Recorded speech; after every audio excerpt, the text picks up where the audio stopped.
Stadiums in the NFL have changed a lot in the last few decades. Since the 1990s, there have been some major changes and others that were more subtle. This is how NFL stadiums have changed since the 90s.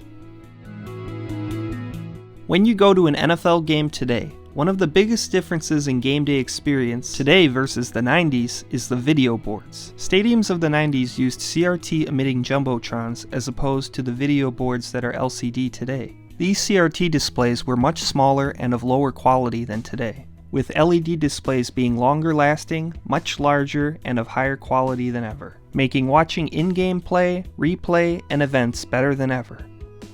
Next up, you have a more recent modification with steeper lower bowl seating. This element, located more so in the most recent stadiums, is meant to bring those in the further back rows of the lower bowl, and in some cases the upper decks, closer to the action, by making the horizontal distance to the field closer, improving views.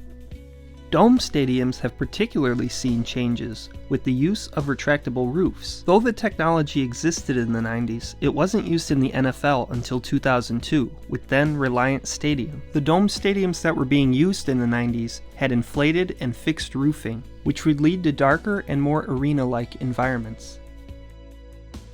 Aside from the roof over players' heads, the very field that they play on has changed as well.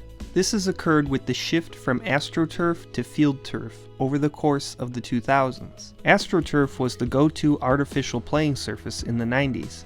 It was hard and rough on players and looked about as fake of a surface as possible. Today, Field Turf, while still having some detractors, is much improved in playing quality and appearance. In addition to improved artificial playing surfaces, dome stadiums now offer the chance to have a real playing surface as well, which is used today with movable fields in 2 NFL stadiums. Aside from video boards, sound systems have come a long way as well, with newer line array speaker systems as opposed to their megaphone-like predecessors. With the advent of Wi-Fi, so has come an increase in social spaces in stadiums. These increased areas have partially led to one of the biggest changes since the 90s, which is the decrease in capacity of venues. Increases in TV quality since the 90s have left in-game experiences not having the same edge that they used to. This has had an effect, with several larger stadiums such as FedEx Field, TIAA Bank Field, and First Energy Stadium reducing capacity over the years. Newer built stadiums have typically had lower capacities than ones built in the 90s as well. Change has come a long way since the 90s.